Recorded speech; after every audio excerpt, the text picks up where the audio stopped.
В 1996 году население города Прово, штат Юта, составляло почти 100 тысяч человек. Город занимал второе место в штате по количеству проживающих.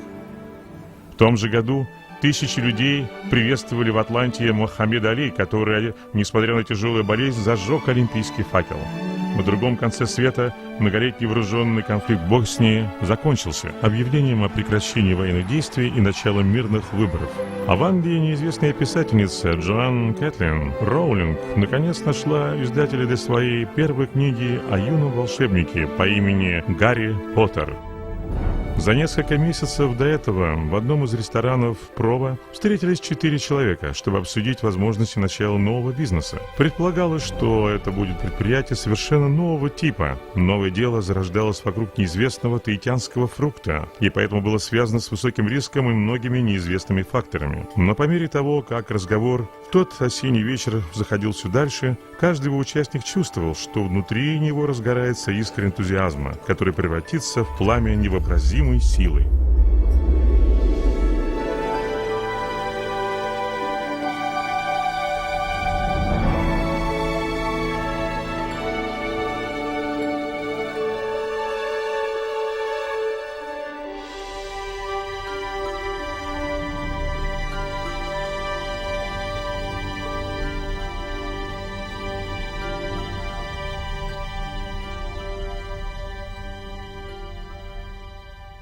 The genius of the free enterprise system is that an idea, simply one idea, can become an organization that provides livelihood for thousands and a product that can literally benefit millions.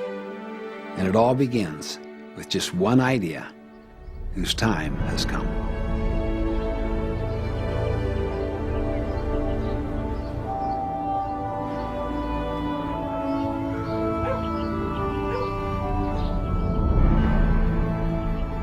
Именно такая идея родилась в умах Джона Восфорда и Стивена Стори. Являясь экспертами в области пищевой промышленности, Восфорд и Стори однажды познакомились с результатами исследования фрукта Нони, известного среди таитян своими необыкновенными, полезными для здоровья свойствами. Не будучи полностью в этом уверены, они решили найти образцы фрукта. It was such a humble beginning at first, working out of a one-car garage and a little office in the back of the house, and then having this crude sample. But thank goodness John had the vision. John could see the vision of the fruit. He could see that this is something that had never been brought to the market.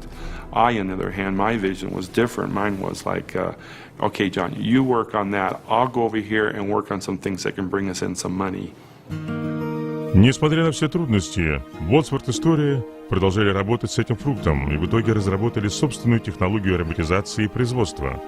Затем состоялась встреча в ресторане в городе Прово, куда были приглашены бизнесмены Ким и Кэрри Эйси, которые должны были стать новыми партнерами. Спустя какое-то время к команде присоединился эксперт по маркетингу Келли Олсен.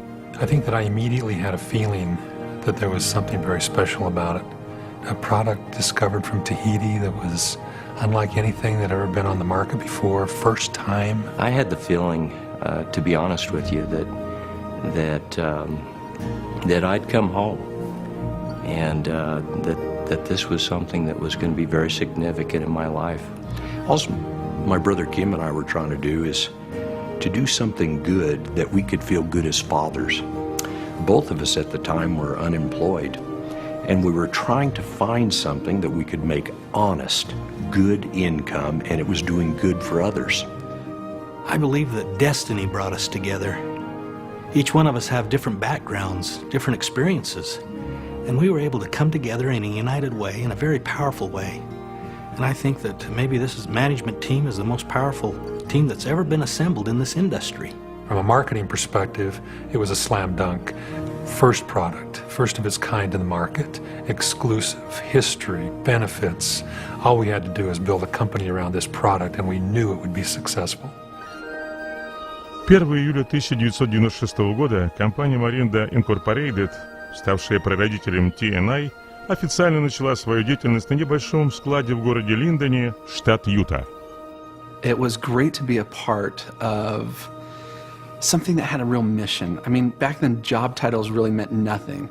If something needed to be done in auto ship, everybody pitched in and helped out with auto ship. A card table was set up, and one of the interview questions was, do I play basketball? Then I also remember that we seemed to be able to always be munching on bagels and donuts. We knew everyone. I knew every person that worked at Taittian Noni International by name. And we not only spent time together at work, but we spent time together outside of work. A lot of people don't know this, but I got engaged at the Linden warehouse to my wife, who was also an employee of Taittian Noni International at the time. And the company started growing so fast, so rapidly, that we couldn't keep up with it. Suddenly, we had to take some of the warehouse and put desks and chairs in it for people to answer the phone. Business was booming and increasing every single day. Some people would call the number and they would be put on hold for an hour at a time. And so we decided that we needed to shut the company down. This was a very dangerous move, but we couldn't keep up with it. And so just around Christmas time, just before Christmas, we shut the company down for 2 weeks so that we could train our people and get the operation up to speed so that we could handle the business that was coming our way. It was very exciting to be part of a company that you knew was going to go somewhere. It was a lot of hard work, late nights, long days. There was no weekends in the early part of this business. We didn't know what a weekend was, neither did those employees. Their dedicated service made this company what it is today. And some of them are still with us, and we're so grateful for them. Well, our first distributors are very dear to our heart because they are pioneers. They're the ones that started with us and have seen our company grow from a startup on a very tight budget and very meager facilities to the amazing success that it is today. And I'll tell you, nothing can match their vision and passion. But there was no furniture, only folding chairs. The whiteboard was up leaning against the wall. And I went out in the back, and there were several thousand bottles of this Noni juice, this juice they're going to sell. And I said, a Noni? What's a Noni? I was on the phone night and day. And I would work at the company from 8:30 in the morning till 5:30 or whatever, and then I would go to my little kitchenette, a little hotel. I would buy little phone cards, and I would work off my phone in the hotel till 12 o'clock at night. It was constant. And so I began to see this thing coming. It was the stories that kept me moving forward. It was the stories that kept me saying, got to get more product out, because the feedback that I was hearing from people about what the juice was doing just made you want to get out there and move more product. I had already promised my wife that I wouldn't sign up in anything, because when I left the home to go meet with them, she told me, if you sign up in anything, don't come home. I didn't want anything to do with this. But what got me, as a mom with 8 kids, Kerry got a call from his little son, Taff. I think he was about 7 years old then.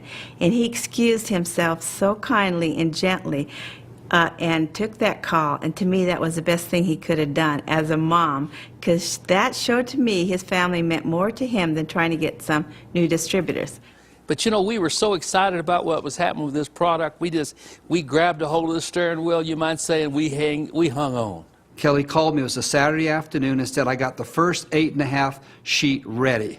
And I ran over to his house, rang the doorbell, his wife opened the door, I ran upstairs, and I grabbed their very first piece of literature that ever was printed by Taittian Noni International. It was called Mirinda then. I grabbed that off of his printer and went home and started faxing it out to people. Because of the phone jams, so many people calling, people couldn't get their product ordered. And so they decided to open up the warehouse in the back and put 4 computers back there, you know, it's will call, and let people come and pick up their product. And I would go out there, and they would be 50-foot lines, 4 lines. It looked like Walmart. And I would go out there and talk to these people. And I would say, you know, where are you from? They'd say, well, I'm from Arizona, California, New Mexico. I said, you mean you drove all the way here to get the product? Yes, we got to have the product.